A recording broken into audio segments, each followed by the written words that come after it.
I'm not depending on punch power, you know. You know what, it takes a lot more than that to be a great fighter. A lot more than that to be a great fighter, so there's various ways I'll win. But I got the fighter spirit, and that's how I'll go in there and break him down with my spirit. After this. But he can't though. That's what I'm saying. Like, he's not even equipped to fight this dude. He's not. It's going to have to be a bunch of stuff in there. Joshua will punish this man. It's impossible for somebody like Anthony Joshua, who is so big and so strong, to even think he's going to take it easy. Because even if he tries to take it easy, he's so powerful, so strong that even those punches that are being easy are still going to... At the press conference, Anthony Joshua cautioned Jake Paul, accusing him of being foolish for believing he can defeat him. He allegedly clarified that he is still the far superior fighter inside the ring and stated that he is taking this fight primarily for the money, approaching it as a business choice. I deliver what I was supposed to deliver years ago. I deliver what they ran from. I deliver what he asked for $50 million for. I'm gonna give him a $50 million knockout. I honestly listen to what people say sometimes. They're avoided, this person's running. I honestly think some people are deluded. Really, I do think that they've got some sort of a long-term concussion, because no one's running. In terms of 50 million, I'm a businessman. If there was 50 million on the table. According to Chris Algery, this bout presents Anthony Joshua with the ideal chance to make a comeback to the ring. Joshua can utilize this game as a springboard to rediscover his competitive rhythm and confidence after a spell of inactivity following his most recent defeat. Similar to a regulated sparring session, the bout offers the opportunity to earn a big reward while minimizing risks. Joshua gains financially, psychologically, and physically from this battle, according to Algery, making it a calculated move for a return. What are we talking here? Like, it's gonna be an exhibition? No, it's a fight. You're a heavyweight. You're calling out heavyweights. You're calling out a heavyweight. You're calling out Anthony Joshua, former world champion. You're calling him out on short notice. It's a fight. You're gonna wear 10-ounce gloves and you're gonna fight 10 rounds, and that's what it is. I don't understand any idea of anything else. Oh, it's gonna be 8-2s? Is it gonna be 15-ounce gloves? What the hell are we doing? This is boxing. You want to fight a real guy? You're fighting a real guy, which I am very respectful, and I respect the hell out of Jake Paul if he does step in the ring with Anthony Joshua, no matter what happens. Kid's got balls of steel, and I applaud you. Well, the reason I say we don't know yet, because Jake Paul has fought in his last fight with Gervonta Davis was going to be an exhibition. They had to do that because of the weight difference. This is still a weight difference here. I mean, the Anthony. No, there's not. No, it's not. It's heavyweight. It's the same weight class. Well, what do you consider Jake Paul? Cruiserweight or heavyweight? Heavyweight. How much did he weigh his last fight? He's fought at cruiserweight. He's also fought heavyweight. Against Tyson was at heavyweight. He was. What was his last fight? He's a cruiser. He's a heavyweight. What was he was two. It was his last Mike fight was Tyson. at cruiser against Chavez. Whatever, you know what I mean? Like Yeah. the reason Oh, Gervonta shit. Davis. No, he fought Chavez after Tyson. I Yeah. guess Tyson was that long ago. Wow. That was a year ago. This week, I was looking at my Instagram memories. I was in Dallas, Texas, getting ready for me pooping my pants on Netflix. That was about a year ago. Exhibition. These are questions that are asked. These are questions that are attached. According to Eddie Hearn, Anthony Joshua is undoubtedly interested in fighting Jake Paul, but they need to go cautiously because of Paul's erratic conduct. He points out that Jake has a tendency to finalize opponents before abruptly calling off or postponing matches, which makes preparation and planning difficult. As a result, Joshua's camp continues to train and plan while being ready for unforeseen events. Hearn highlights that Joshua has a major cash opportunity, possibly one of the highest paychecks of his career, if Paul is truly committed to the fight. In order to ensure that Joshua can profit from the fight without encountering needless interruptions or distractions, the promoter also emphasizes the significance of striking a balance between excitement and caution. Hearn's approach emphasizes the importance of patience and preparation. The emphasis is still on getting the fight while safeguarding Joshua's career and optimizing the possible profits because Jake Paul's unpredictable personality necessitates careful handling. Jake Paul news seemed to come to a surprise for many. How close are we to making that fight, Eddie? Not that close. I mean, there are conversations. There's a lot of hurdles to overcome. But if he's serious about the fight and if it can get made, there's a very good chance we'll do it. Is it on Netflix, and what did DAZN have to say of the fact that it made one of the hurdles to overcome? But we were going to have an 8-round run out in December. Just so happens it might be against Jake Paul.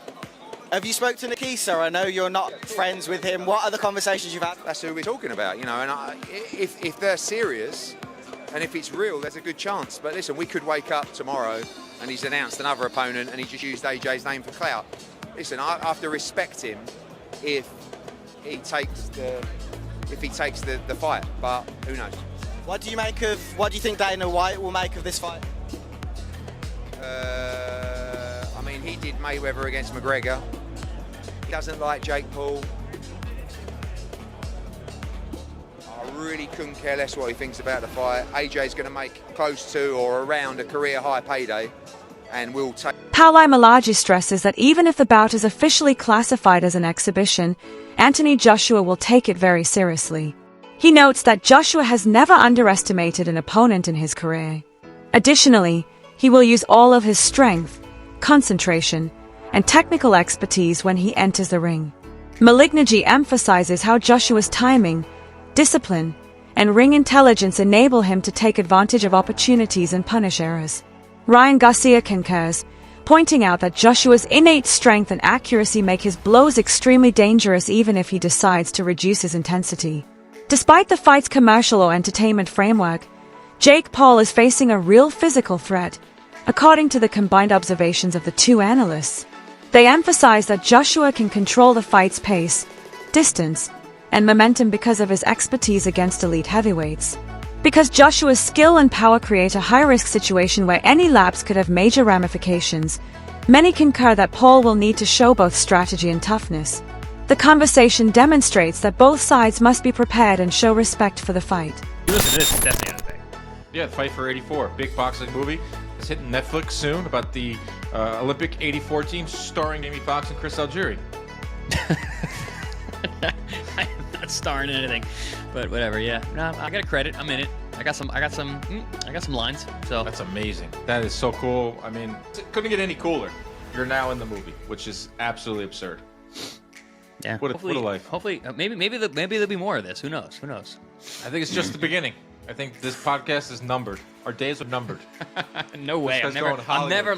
I'm never letting this go, Dan. This is. I'm a ride or die. I hope you get so big and become such a big actor that you are like delaying production because you have to film our podcast in your trailer. Chris is in his trailer. He's got to finish his podcast with Dan. They're like, who's Dan? Johnny Drama style. Yeah, love it. Yeah, just When he was on the set for total 5 diva. times. Just total diva in every way possible. Yes. Like we said, this episode is brought to you by PPV.com. December 6th, we're going to see Pitbull Cruz versus Lamont Roach. And guess what? We're going to talk to Lamont Roach on this episode. I caught up with Lamont and to get his thoughts on the fight with Pitbull, to get his thoughts on Jake Paul and Anthony Joshua, which we're going to get to in a second, to get his thoughts on 140, potentially fighting at 135. That's coming up in just a little bit with Lamont Roach. Don't forget to order that fight with us at ppv.com and all the good stuff that comes along with that. That's December 6th. Lamont Roach is an awesome interview. Great guy. Awesome guy. Forget the interview. He's just a good dude. I told you to tell him what's up. You probably did. He said what's up. He goes, where is he? I said, he's on a movie set. He goes, oh yeah, he's got those movie star looks. See, that's what I get. But yeah, no, he's a good dude. We see him. He trains down in Florida now. He's over at the Pro Box TV training facility. So we get to see him down there training. He's whipping on all the guys over there. But good people, good dude. Good. His dad's awesome. His brother Jordan's great. He's another one to look out for. I think he's a flyweight? I think he's a flyweight coming up, or a bantamweight. But yeah, great family, good boxing family, great boxing heritage. Yeah, and I can't wait for that mega card. Big card December 6th, and he's the headliner. So we're going to get to him in a second. Some big news broke. Shocking news. According to Ring Magazine, Anthony Joshua is going to step in for Gervonta Davis and fight Jake Paul. We don't know yet if it's an exhibition. We don't know yet the rules set. We don't know the date. These are preliminary talks that are ongoing. Yes, I work for MVP. The notion that Anthony Joshua should stay away from a fight with Jake Paul only because it is thought to be unusual or entertaining is criticized by Dave Allen. He notes that Joshua's physical condition is still at its best. Allen highlights that viewers frequently undervalue the gravity of such battles, seeing them solely as spectacles. But Joshua has all the tools needed to prevail in the ring, unlike retired warriors who can lack speed or power. In actuality, though, Joshua is a dangerous opponent due to his strength, talent, and quickness. The commentary emphasizes that there is more to this fight than mere showmanship. Joshua can force his will on any opponent because of his preparation and expertise. Additionally, Allen emphasizes the distinction between perception and reality, cautioning that uninformed viewers may underestimate the dangers Jake Paul faces. Regardless of the hype surrounding it, Joshua's elite-level boxing ability must be respected, focused on, and acknowledged. It was probably shouldn't be licensed, but Florida are a very kind of easy commission to get. Yeah, it'll be called an exhibition. It will be an exhibition. It probably would be called an exhibition. What's the point? For me, as long as that fight you mentioned just now, Spencer, as long as that roadmap is there and it's signed, that he fights an interim guy as a warm-up afterwards and fights Tyson Fury next year, and Fury's on board, I'm great with it. Otherwise, I do think his legacy's damaged if his last fight is with Jake Paul. An exhibition is a waste of time. They're for retired fighters. For retired fighters, it's a load of rubbish. Yeah, listen, the guy's still in his athletic prime. I personally don't see the reason why they can't just do the Tyson Fury fight. Why do we need interims? Well, we all want that. Yeah, but why do we need interims? Why do we need warm-ups? We're talking about two experienced guys who've been the best, as you just said, in the last 10, 20 years. Let's get the fight on. It's as ridiculous as Gervonta Davis going in with him, basically, isn't it, with Jake Paul, frankly? The mindsets and what, again, listening to Eddie today and what he was saying, the damage that Anthony Joshua suffered mentally, not physically, because physically he's still there, but mentally against Daniel Dubois, he needs to go through that process again. And they said, and that's just the whole getting your hands wrapped up, doing it, whether it's Jake Paul, if it's a top 100 fighter, you go, that's the way Anthony Joshua ticks. He needs that before going into the, almost leads to Fury, right? We all know that. Whether Fury... In contrast to other elderly or retired opponents he has fought, analysts point out that Jake Paul is entering a bout with someone who is more competitive than him. While this presents a challenge that fans have anticipated, it also puts Paul at more physical risk. Because Joshua is significantly more skilled, powerful, and experienced than Paul has been, the commentators emphasize that health and safety are still issues. The matchup is perilous in terms of possible bodily repercussions, yet it is compatible in terms of competition.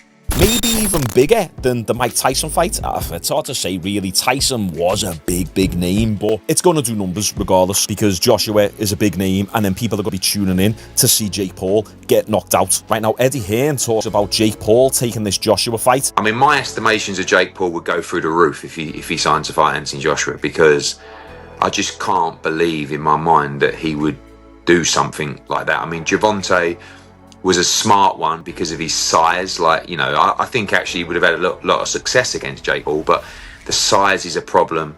But this would just be, you know, like if Jake Paul was to take the fight with AJ, he'd really have to maybe carry his balls in a wheelbarrow on the ring walk, you know, because AJ wouldn't mess around in there, you know. So it would be huge, but nothing, you know, to tell you it's close. Just a few conversations so far. Damn right, if Jake Paul takes this fight, he's got some major balls on him. And I know people hate influencer boxing, but come on, he's not fighting an old, retired, past the prime MMA fighter. No, he's fighting a legit boxer who's massive, 6'5", 6'6", jacked, 240, 250 pounds, shredded, power puncher. Do we need to remind ourselves of what Joshua did to Francis Ngannou? Francis Ngannou was coming off a pretty good performance over Tyson Fury. He didn't get the win in that fight, but you could argue that he did actually win that fight. And Ngannou, throughout his entire MMA career, in 4-ounce gloves, very rarely got hit. He could take a punch. He's got a big fat African head. Big thick neck, traps back. He can't really be hit. And look what Joshua did to Ngannou. Out cold. So what do you think Joshua is going to do to Jake Paul? Jake Paul better start loading up on that trembolone. He needs to start eating anavar like skill. Analysts stress that regardless of the fight circumstances, Anthony Joshua is a very serious opponent due to his Olympic gold medal and past heavyweight championship. They emphasize that he is unlike any opponent Jake Paul has ever faced because of his unique blend of technical proficiency, strength, and experience. Because of Joshua's ability to analyze opponents, modify his plan in the middle of a fight, and throw accurate punishing punches, even Paul's small errors might be seriously exploited. Medalist, unified champion at the heavyweight division. He is 6'6", 250 pounds. And also, I do think... Oh, my God. I do. No, Jake Paul 6'1" and about 220. I want to say this, though. I think Anthony Joshua, he's made stupid money in his career, dumb money in his career. I don't think he's going to be in a position to be accepting BS terms with Jake Paul if this is really what's going to end up happening. I think we're actually going to get to see Jake Paul against a former heavyweight champion of the world. Do I think that's a smart idea? Absolutely not. For Jake Paul, do I think it would sell? Absolutely. Do I think it'd be very interesting and people would tune in to see if he gets his head knocked off? Absolutely. I genuinely, I hate to say it. This brawl is everything but casual, according to experts. It necessitates complete concentration, planning, and regard for Joshua's talents. Joshua's physical characteristics, like his strength, reach, and conditioning, are also highlighted by analysts as giving him a clear advantage in managing the fight's tempo and range. Despite his confidence, Paul steps into a ring where it could be dangerous to underestimate a previous world champion. According to commentary, Joshua's prior fights with elite heavyweights have sharpened his timing, defensive abilities, and ring IQ, enabling him to prevail even against a fighter with an unusual style. The conversation emphasizes that Joshua's elite status guarantees that the battle will be extremely competitive and strategically challenging, and that Paul's skills will be put to the test in this contest. Alexander Usyk, who's now the undisputed, one of the greatest heavyweights of all time now after beating all these guys. He was a smaller guy. Went up, he's like 6'2", 6'3", about 200 pounds at first. Now he's probably sitting at about 220, 230. Similar size to Jake Paul. Yeah. Went up and beat all these guys. Granted, Usyk, greatest amateur boxer at that weight class ever. I think it's going to be interesting, but I do think Jake Paul is in a good position. The only fear is this. I hate to give him credit. If Jake Paul gets his block knocked off completely. Yeah, very possible. The Jake Paul experiment is over. It's a wrap. Because you step into the ring, everybody thus far is wondering and has wondered, like, what would happen versus a legitimate boxer? Yeah. And in their relative shape. Not a 50-year-old Floyd. Yeah. Not a 60-year-old Mike. We've all asked ourselves, well, what happens if you fight a real fighter? The problem is, once you fight a real fighter and you get beat down, the hypothesis is gone. So now we don't need to wait to see the experiment. Y'all know what we do every year. We say the best college team could beat the worst NFL team. Yeah, and it's nasty. A fun debate. Yeah. if you don't really know ball, if you really know ball though, you'll be like, man, but if 10 players on Georgia would start for the Cleveland Browns right now. But if they actually... Oladipo emphasizes that this fight is among the largest, attracting a lot of attention from both fans and the media. He notes that Anthony Joshua's background as an Olympic gold medalist and heavyweight champion lends legitimacy and excitement to the match, making it one that is eagerly awaited around the globe. The fight is more intense and spectacular since fans are especially excited to watch action-packed moments and the possibility of a knockout. According to Oladipo, Joshua's strength, skill, and experience make him a difficult opponent, guaranteeing that the bout won't just be viewed as entertainment. Due to Joshua's notoriety and Paul's widespread appeal, there is a great deal of interest in the fight, which makes it a hot topic in both boxing communities and general public discourse. The excitement, media attention, and fan conversation all highlight how important this match is. This is, for Jake Paul, a much bigger fight than fighting Gervonta Davis. And I mean bigger, not just in the sense of who he's fighting and the size of AJ, I mean bigger in terms of numbers. Like Jake Paul versus AJ does way bigger numbers for me than Gervonta versus AJ. I think this actually does bigger numbers than Terence Crawford versus Canelo. I really do. I think this is, again, if it makes money, it makes sense. Let's talk about the negativity. And look, I get it. Like, if you're like me, I still believe, and look, some might say, well, AJ's just going to pick up, who knows what the numbers are, 80, 100 million, right? And then continue on his trajectory or career to potentially become a world champion again. I don't like this pause, if this is just me. I still believe AJ can do damage in the heavyweight division. I believe that. Again, some people are like, no, he's done. Okay, cool. I believe that AJ can do damage again. Look at the heavyweight division and I remove Alexander Usyk from it and I'm like, AJ can beat a lot of those guys. So I like the idea of AJ staying busy and having real fights against real heavyweights. So I'm not a fan of this pause, especially considering that we've not seen AJ in the ring since September 2024. It's a long time. It's a long time. So if AJ has this fight, we're not going to see AJ in the ring properly until the spring. It's a long time. If AJ was busy, and then had this fight in between, I guess I wouldn't be too mad with it. I get it, right? If someone knocks on your door and says, do you want to fight Jake Paul for 100 million? You're like, you'd be stupid to say no.